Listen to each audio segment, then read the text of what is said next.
So we're going to start with split squats. It's a really demanding exercise. It uses a lot of large muscles and it's going to require a lot of control and stability. So that's why we want to do this exercise first, while we're still nice and fresh and in complete control of our bodies.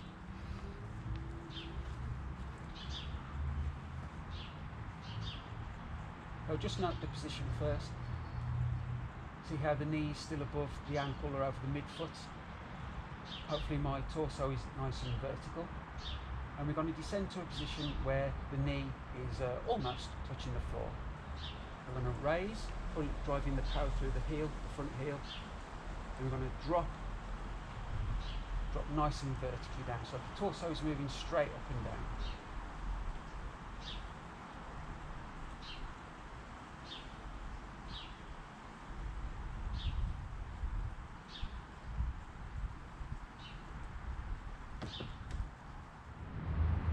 I'll just go through a couple of split squats in this direction as well with the camera facing me, just so that I can give you a couple of pointers about your position.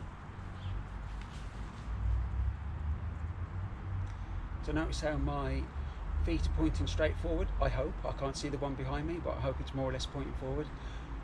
My feet are approximately hip width apart. If you do need to put that rear foot a bit further out to aid your stability, that's fine. But if you can have your feet about hip width apart in that natural angle, then that's brilliant. Next up, we're going to do some calf raises. I've set myself up here by the tree with a step to provide the elevation to do the calf raise from, and the tree's just there for me to help with my balance. I'm sure you're all familiar with calf raises, but I just want to make sure that you're aware of a couple of ways we can vary the exercise. We can vary the exercise in terms of which muscle within the calf that we're focusing on, and of course we can vary the exercise by how difficult it is. So I'll take you through a few examples of those now. The simplest form of the exercise is just an isometric hold. So you just hold in your position, you're not moving up and down. So once I've got my composure on my step with both my feet, I'm just going to take the one foot off.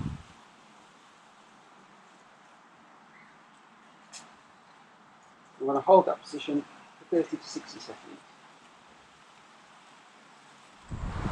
For a more difficult version of the exercise, you're going to do the eccentric version. So that's when the muscles are resisting the push that is going against them.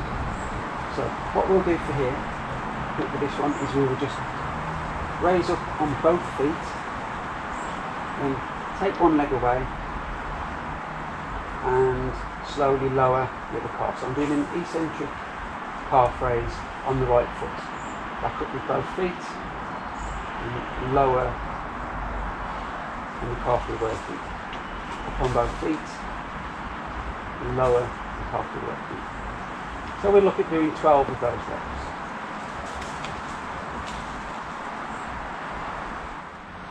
Of course, if you're really familiar, if you're really comfortable doing calf raises, then why not do the full version, which is a concentric contraction and an eccentric contraction on the way down. So the whole thing is on one foot. So up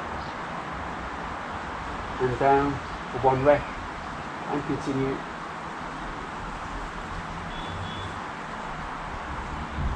And again, we'll look at doing 12 reps of these and have a couple of minutes break between sets.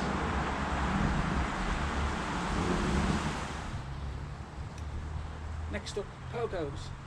We're literally just jumping up and down on the spot. The thing that's important with this exercise though is to react off the ground very quickly. We want to minimise the amount of time that we're in contact with the ground. We want to be a stiff spring. So we'll be looking for having a nice straight leg. You keep the ankle cocked. We don't want your toes pointing down to the floor. Keep your ankle cocked such that when you hit the floor, you're ready to come back up again. So we'll look for height, and we're going to keep it down to 6 reps if you're quite new to this. If you are familiar with this exercise, by all means put it up to 10 or 12 reps. Don't do more than 40 contacts overall in this part of your workout.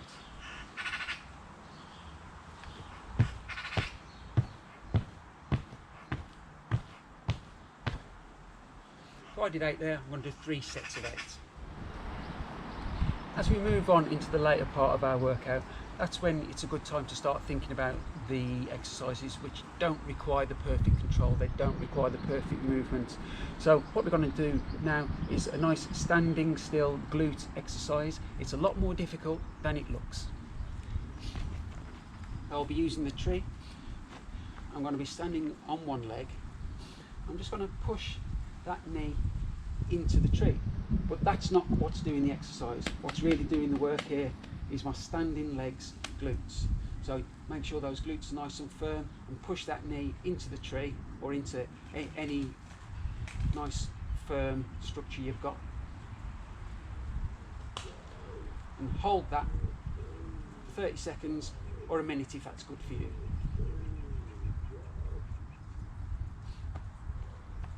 And just to do exactly the same thing the other side. So, foot directly under my hip, nice tall body, pushing the knee into the stable area, the tree, firming up the glute muscle, hold that position 30 seconds or a minute if that's the right sort of time for you.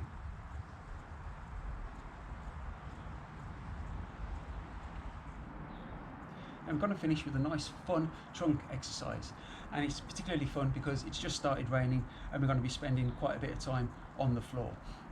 I'm going to combine two exercises into this one. You can do them as two separate exercises if you prefer, because you can do them indoors, you don't have to do them out on a soggy lawn. The one exercise is going to involve initiating movement from the trunk, and the second exercise is going to involve trunk stability. But I'm going to combine the two together.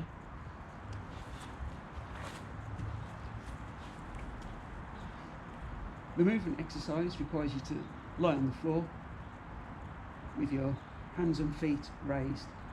What we need to do is initiate movement from the trunk. We're going to roll completely in one direction and then roll back to the start. Then we're going to roll all the way over in the other direction and roll back to the start without using the hands and feet.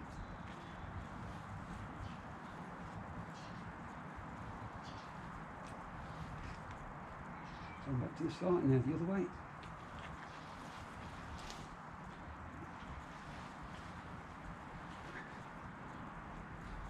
So that's the one part of the exercise. The other part of the exercise involves running along the garden, doing high knees if you can do high knees, but if not, just run as normal. But we're going to make it difficult by carrying a weight with us. You can use any kind of weight. This is 5 kilograms. Use a rucksack, use the dog or the cat if they're big enough. You don't need to take something that big, it can just be a bottle of water. Or if you don't want to use a weight, then instead of using a weight, just do windmills that you're probably all familiar with.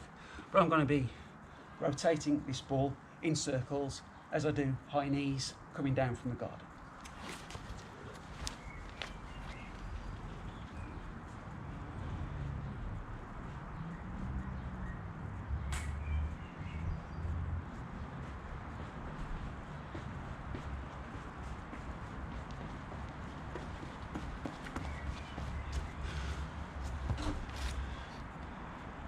It's really demanding on the trunk there. If you try and focus on keeping yourself nice and tall, nice and vertical, it's going to be difficult, it's going to be fatiguing, but it doesn't matter, it's the end of the session.